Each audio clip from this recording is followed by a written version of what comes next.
All right, hello and welcome to Howe's history class at Hughes Middle School. The main point of this lesson is going to be mostly to study what the work that my students have done with Chapter 12, Section 3.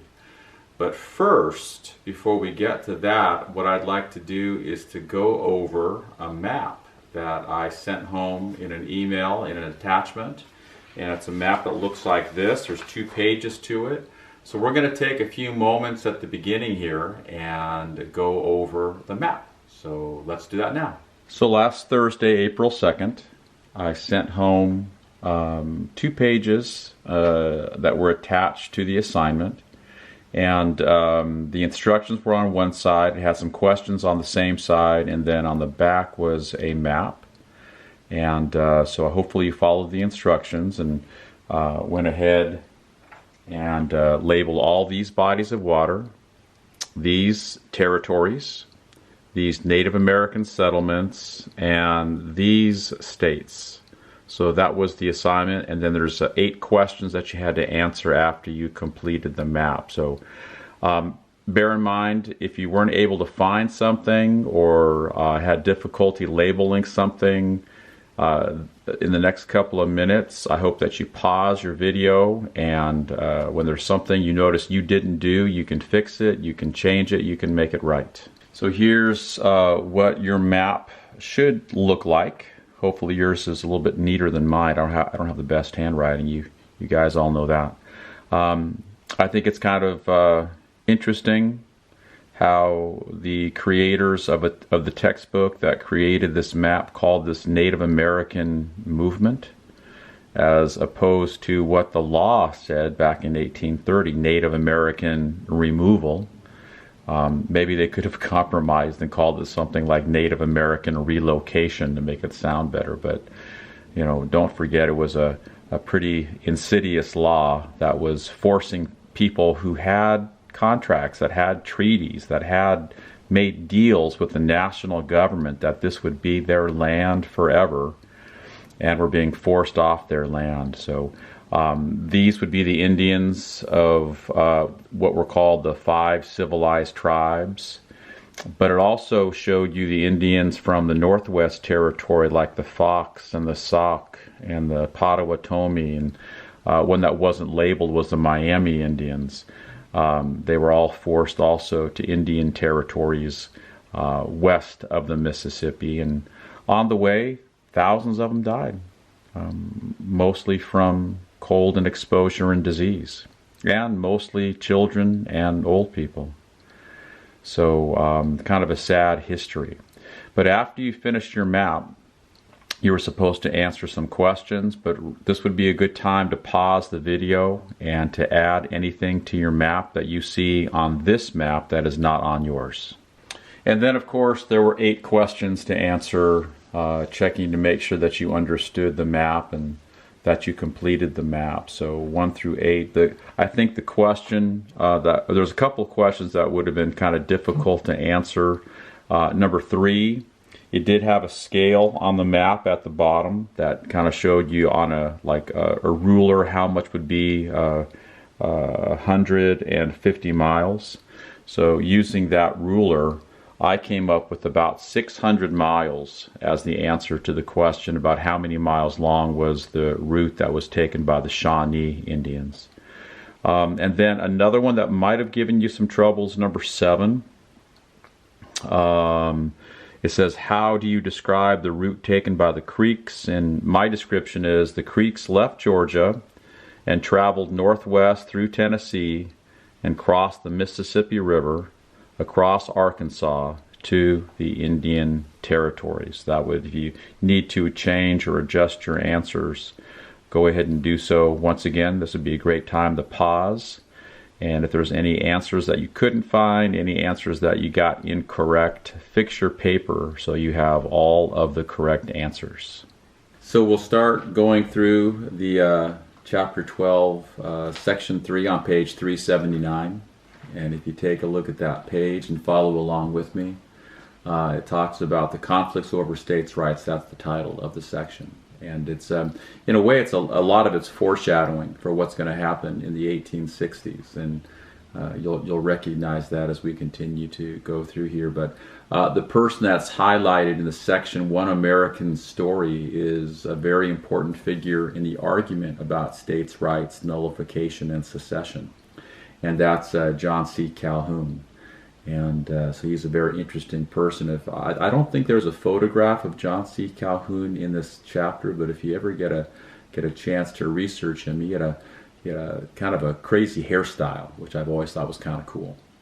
But anyway, it talks about some of the rising sectional differences, and in a little bit after we go over the chapter, one of the things that I'm going to have you do is to add, it looks like a tree map basically that talks about sectional differences. And you might have figured out that's one of the ways in which I'm finding out if you actually watch this YouTube video, because the tree map is not in the section assessment. So if you turn in your homework to me from page 83 and it doesn't have the tree map, and you might get it back with a little bit less credit, because that'll tell me you didn't watch the YouTube video. Pretty sneaky if you ask me. But if you take a look here, it talks about some of those sectional differences, and you should be reading about those. And then on the next page, on page 380, it says Economics and History. And this is a pretty important little section that I'm hoping you took a closer look at when you did your reading, because it explains to you the importance of tariffs in American history, and how even today, if you recall, we've talked a lot about how President Trump has been having a tariff war with China. And so that's something that goes along with this idea on page 380 about how tariffs work. And if you take a look at that one, it uses teapots as an example. And if you notice, the British teapot costs $2.50 to produce in Great Britain, and $3 to produce in the United States. And assuming that they both countries, or the companies in those countries, wanted to make $1 profit on each teapot, then they would, the British teapot would be $3.50 and the American teapot would be $4. Where most Americans, they want to save money. There are some Americans that are so rich they don't care, but most Americans aren't like that. Most Americans, if they can buy the same product for 50 cents less, they're not stupid. They're going to buy the cheaper product. So then it becomes, in order to protect American companies, the United States would put a protective tariff. And that's where you see the 40% right there. So they would charge the British company 40% of its asking price of $3.50 in order to bring that into America to sell to Americans. Well, if they have to make $1 profit to stay in business, then they're going to take that 40% tariff and add that on to their sale price to Americans. So you can see how that protects the American companies, because now, because of the 40% tariff, the British company has to sell their teapot for $4.90, and the American teapot can stay at $4 and still make that $1 profit. So that's how tariffs, a protective tariff, supposedly helps American companies by raising the prices on foreign goods. What's the downside? Well, the downside is, what if the American company wants to sell their teapots in Great Britain? Well, Great Britain's going to say, hey, you guys charged us 40% tariff on our teapot, so we're going to charge you 40% or more. And that's how you sometimes get into what they call trade wars. And in the past couple of years, there has been at least the threat, if not an actual trade war between the United States and China. When Trump threatened to raise the tariffs on Chinese products coming into the United States, then China said, well, if you do it to us, we're going to do it to you. And a lot of American farmers I've been reading about that especially grow and sell soybeans to China have been adversely affected by this tariff war going on between the United States, led by President Trump, and China. So, tariffs are supposed to protect American companies, but trade wars aren't good for anybody. So a lot of people have been critical of President Trump and his attempt to have this trade war go on with China. But anyway, this section in here on page 380 is a valuable section for understanding how protective tariffs work. The downside. Another bad thing about tariffs is that a lot of times they make things more expensive. Like, let's say you really wanted that British teapot, but now as an American consumer, now if you just thought it was a better teapot from Great Britain, now it's going to be $4.90 instead of what the price would be without the tariff, $3.50. So it does make things more expensive for American consumers. If you go on and take a look now at page 381, it talked about the issue called the Tariff of Abominations. Once again, the tariff was there to try to protect American manufacturing. The Southerners didn't like it. So an abomination is, as is described in the book, is a hateful thing. So the Southerners called this tariff the Tariff of Abominations. I think probably the Northerners might have just called it the Tariff of 1828. But once again, they threatened that they were going to nullify this law. When we studied earlier in chapter 9, I think it was, we talked about what nullify means, when a state threatens to nullify a law. And if you recall, I tried to give you the example of how in soccer, how a goal can be nullified if the referee says someone was offside when the goal was scored, or on a 3-point basket to win the game. If they can go back in slow motion and notice that the basketball is still touching the hand of the shooter when the buzzer went off, and even if it goes in, the shot would be nullified, meaning it doesn't count.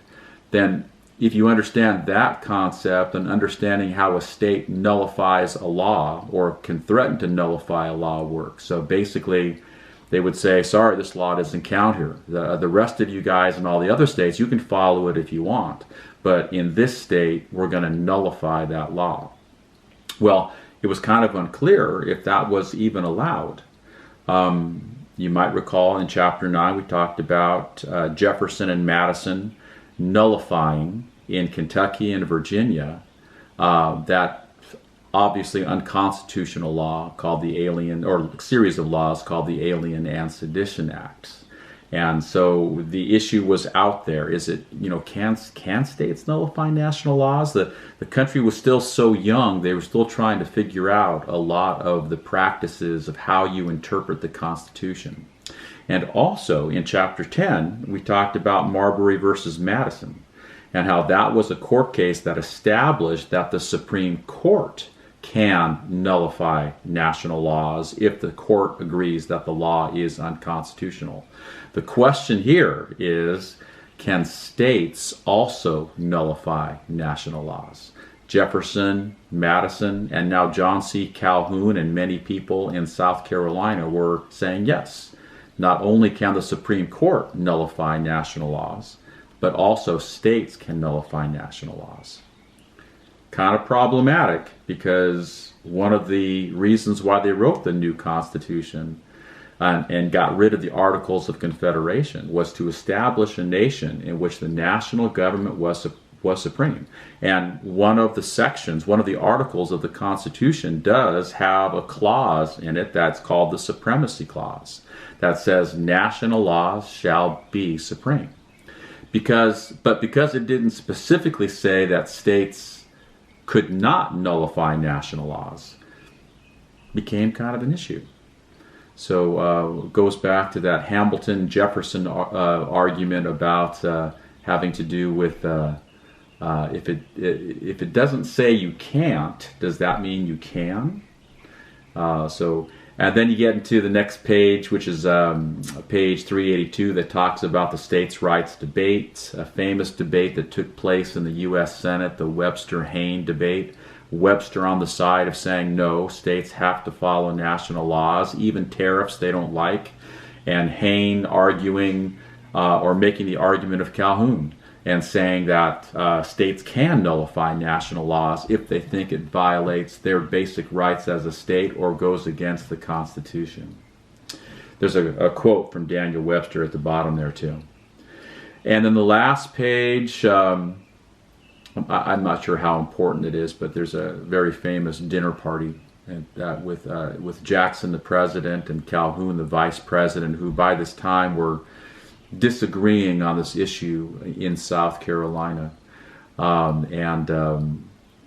It talks about how they were making toasts, and Jackson stood up, and up until this time Jackson's idea about nullification and secession and states' rights were a little bit kind of unknown, but he stands up and makes it very clear and says, as it says in the text, this is Jackson making a toast, "Our federal union, it must be preserved," seeming like he was saying, okay, well, the national union is the most powerful, the most important, states have to follow national laws.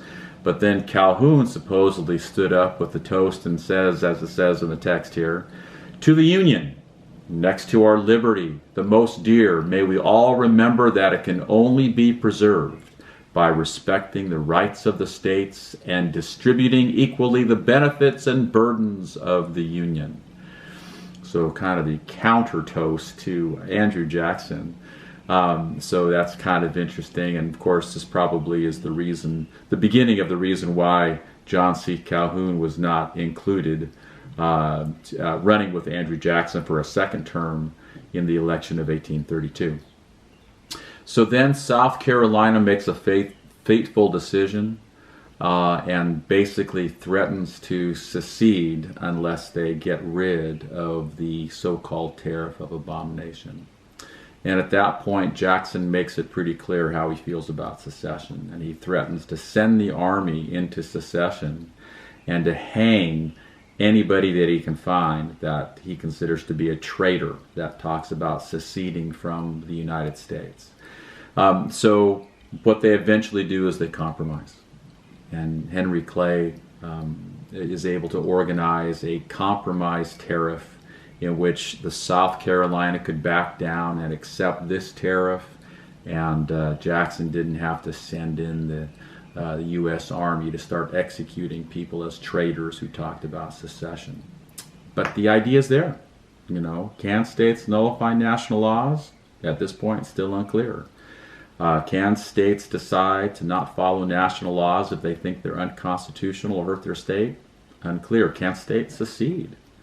So at this point in our studies, we have two examples of states who threatened to secede. The northern states threatened to secede in the War of 1812 because they felt that they were losing too much money by having this war with Great Britain, and called the War of 1812. And now, about 20 years later, you have South Carolina threatening to secede over this tariff that they call the Tariff of Abominations. So at this point in history, it's unclear. Can states nullify national laws or not? Can states leave the Union since they joined voluntarily? Can they leave voluntarily? That seemed to be unclear at this point.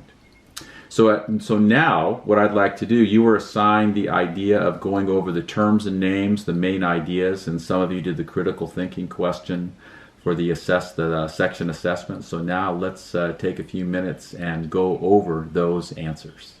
So now that we've gone over the chapter, and my hope is you've already done the terms and names and the main idea questions, let's go over some of the ideas. And once again, this would be a great time to pause, and if your answer doesn't match or doesn't have the right information, fix it, change it, add to it, make it right, because my goal is for you to have this information.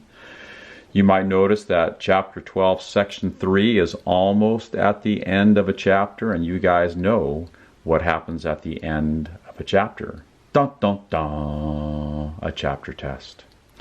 So take a look at your terms and names. Tariff of Abominations, the Tariff of 1828. John C. Calhoun, who was the vice president when Andrew Jackson was president for his first 4 years. And we already kind of discussed how they have a big falling out. So he is not the vice president for the second term of Andrew Jackson. Doctrine of nullification, which is something that we've talked about before, but is kind of featured in this chapter again, which is the idea that the states can ignore federal laws or declare nullified if they don't like a federal law. The Webster-Hayne debate, just as an example about how Americans disagreed on whether or not states had to follow national laws. And then Daniel Webster is an important person. That's going to be another politician that we're going to learn about leading up to the Civil War, who was a Senate leader from Massachusetts, anti-slavery, pro-union, federal government over state government. And then you have the idea of secession, whether or not a state can choose to withdraw from the United States if they're not happy. The argument being that since the Union of States was a voluntary action, that states can choose to secede or withdraw, leave the Union if they're not happy being part of the United States. And that's going to be a debate at the time as to whether or not a state can or has the right in the Constitution to secede. So you probably noticed that one of the ways that I can find out if you watched at least part of the YouTube video is that there's always something that's added in the YouTube video, and it's usually in the form of a graphic organizer. And in this case, the graphic organizer that I'd like you to add and that I'll be looking for when I check in your Chapter 12, Section 3, Section Assessments, is this chart that shows the sectional differences between North, South, and West. Now, most of the time we talk about North and South, but the West was a growing area of political power and economic power in the country. So there really is three regions to talk about when you're talking about the different sections of the country and their sectional differences. So one of the sectional differences was done for you, the one right here that says public lands. So, and how they differed is that the West wanted land to remain cheap, while the Northerners and Southerners kind of took sides sometimes. The Northerners wanted to charge more, the Southerners wanted to charge less. They kind of were with the West on that. But the ones that you have to add are this little box here that says one of the differences was on tariffs and states' rights. The North wanted high protective tariffs to protect their manufacturing, and they thought the federal government should be supreme and be able to overpower the states in terms of making them follow laws and passing laws. So the idea of states' rights is going to be something the Southerners believe in, but the Northerners do not. The third idea that I'd like you to write down is the idea of internal improvements and who should pay for them. When it came to who should build the roads, who should build the canals, the Northerners tended to believe that the national government should be the one spending the money, building canals, building roads, building bridges, all those things. The Southerners said, no, the states should be the ones who decide as far as whether internal improvements are necessary, building roads and building bridges and so forth. And the Westerners tended to be on the side of the Northerners on this argument about internal improvements.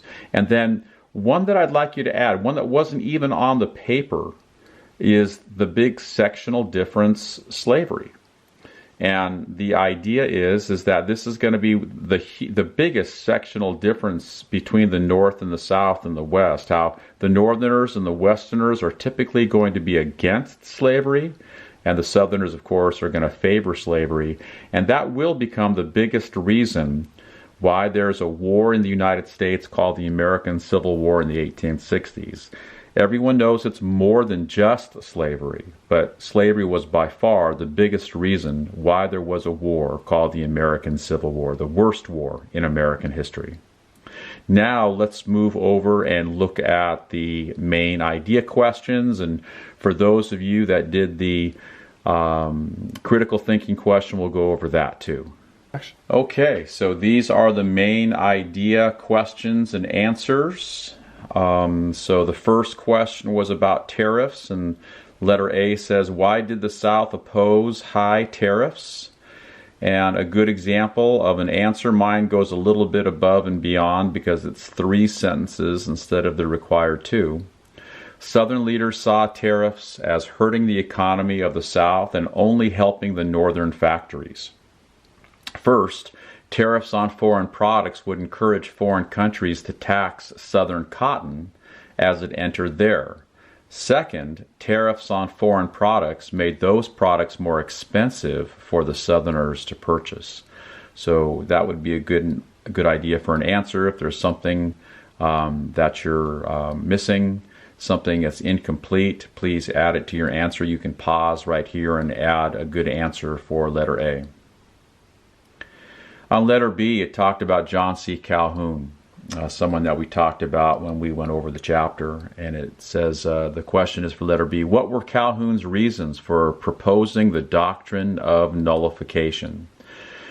And a good answer would be, following the lead of Madison and Jefferson and their Virginia and Kentucky resolutions over 30 years before, Calhoun saw nullification as a way for the South to avoid paying tariffs and still stay in the Union. This issue caused much strain between President Jackson, more of a Unionist, and his Vice President John C. Calhoun, and eventually, when President Jackson runs for his second term, he drops John C. Calhoun from being considered for the vice president and chooses Martin Van Buren, who will eventually become the president after Jackson. So John C. Calhoun's stance on nullification and states' rights is one of the reasons why he did not continue as Jackson's vice president. So once again, pause for a minute if you need to. Add any details and from letter B. And now let's take a look at letter C. The question says, why did South Carolina threaten secession, and how was the crisis resolved? Well, you might remember we talked about secession when we studied the War of 1812, and that's part of the answer here that I wrote down for letter C. Similar to the New England Federalists' threat to secede during the War of 1812, the leaders of South Carolina threatened to secede rather than collect and pay a tariff they called the Tariff of Abomination. Abomination means something bad. The crisis was resolved when the Congress agreed to Henry Clay's compromise tariff, furthering his reputation as a great compromiser. In history, we've talked about how compromise is one of the things that our country is built on.